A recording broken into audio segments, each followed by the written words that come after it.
Hello and welcome to Shelf Centered. For the record, and as if a real drummer wouldn't be able to tell, I learned all of my drumming skills through Rock Band on Expert. So clearly, I'm an expert. All right, so I get to do today the Bookish Drummer Tag. I haven't beaten around the bush here. I love doing these tags. They're so fun. It's fun to just talk books and have extra questions to answer while I'm talking to myself.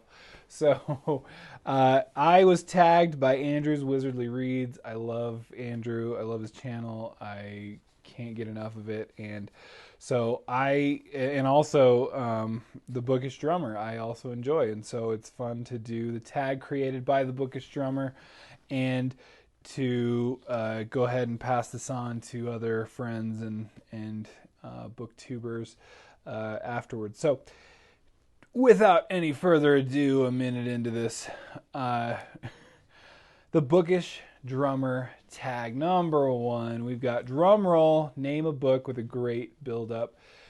People may disagree with me, but pretty much the whole book is build up, and we're talking Peace Talks by Jim Butcher. I know I actually really liked it. I thought it was a great build up, and the payoff was wonderful in Battleground.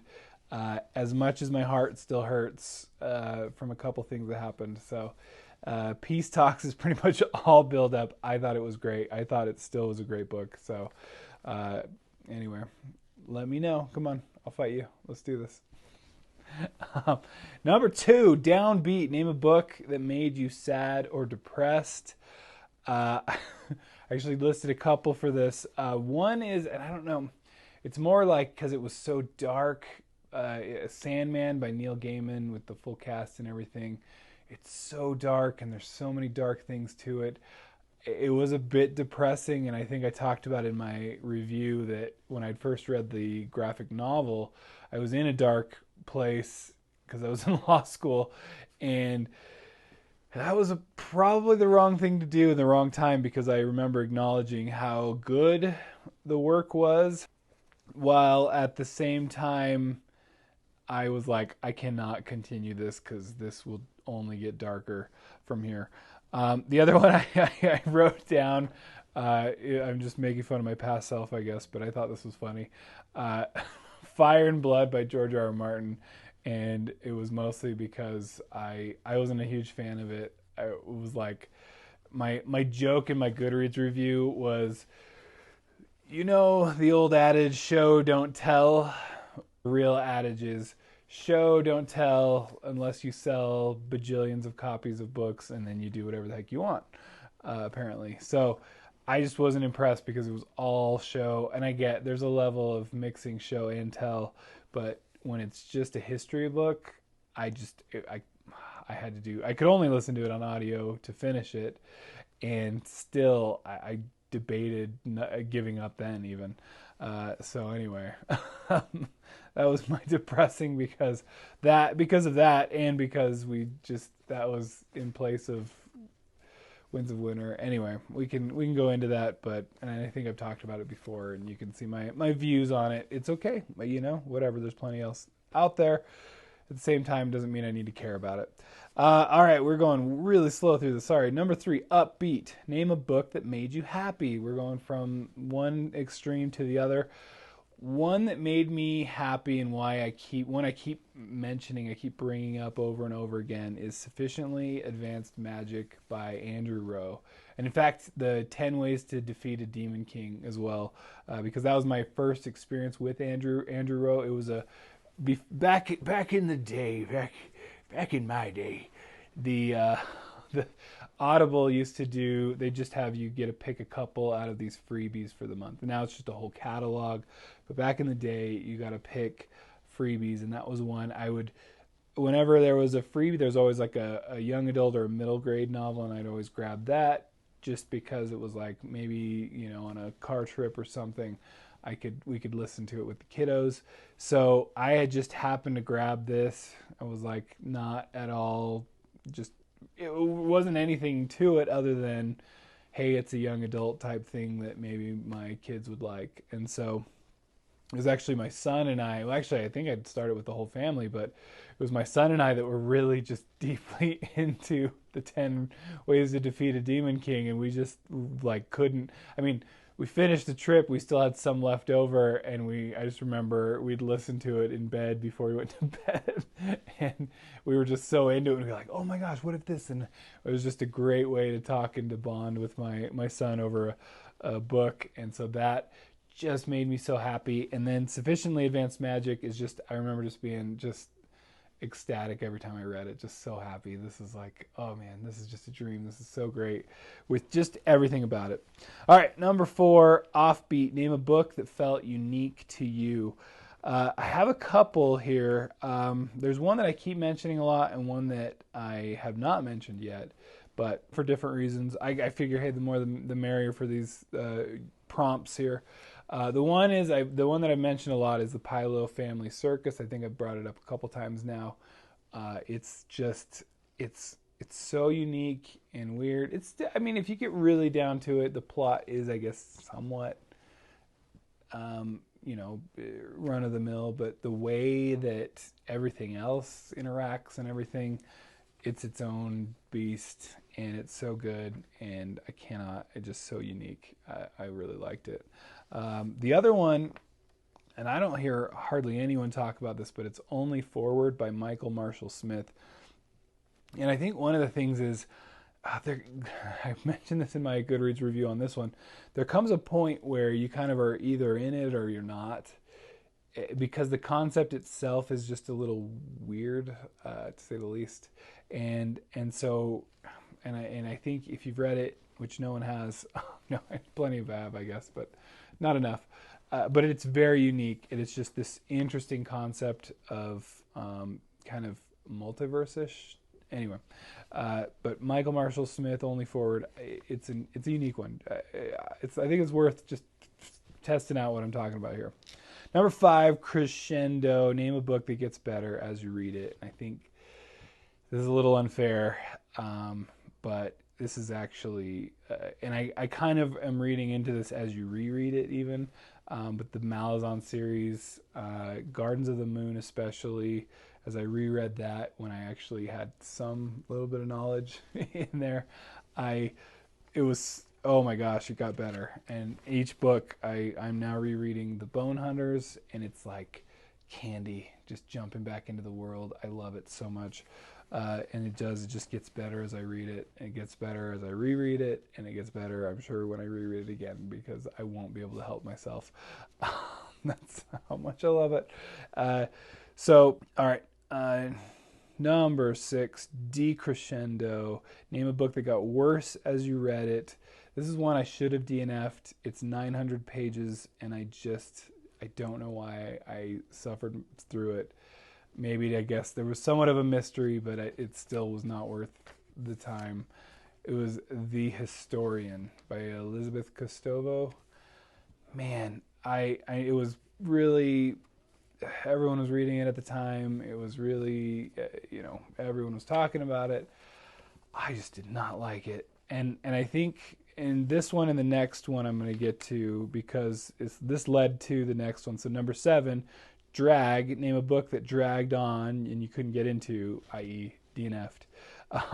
For this, I'm going with Discovery of Witches by Harkness, I believe is the name, Deborah Harkness. And these two, and I kind of mentioned The Historian in my review of Discovery of Witches, because I think I went to too much school to appreciate, like there's your level of fantasy book where you're in like elementary school, you're in the beginnings of school, your Harry Potters and whatnot. I'm all in for. It's when you get into academics, I'm like, you can academically look at fiction and talk about it. I like doing that. I could not get into, and maybe it's my PTSD from my 20 years of schooling, that I could not like this kind of academic look at it. And then, academic way of, I guess, pushing the plot forward. And then especially Discovery of Witches, I didn't make it too far. And as soon as all the vampires and whatnot were doing yoga together, I was like, all right, I'm out. I can't do it. I'm done. Nope, we're done. All right, number 8, Ghost Notes. Name your favorite horror thriller book. This would be, and I just did a list of my top 10 spooky reads for October. Dracula's by, let's see if I can get it, Blake Crouch, Jeff Strand, J.A. Conrath, and F. Paul Wilson. Man, I messed it up before. It is actually kind of a horror thriller, but it's horror. It was kind of in the middle of the sparkly vampire phase that the world went through, and it was like, let's do the opposite. Super scary vampires that just are very scary, and that was it. Number 9, Flam'boyant, and name a book with a pretty cover. I'm going to go with Phoenix Exultant. I just thought that is such a cool, I mean, the cover alone makes me go, I have to read this. So tell me you can't not want to read this after you see this cover.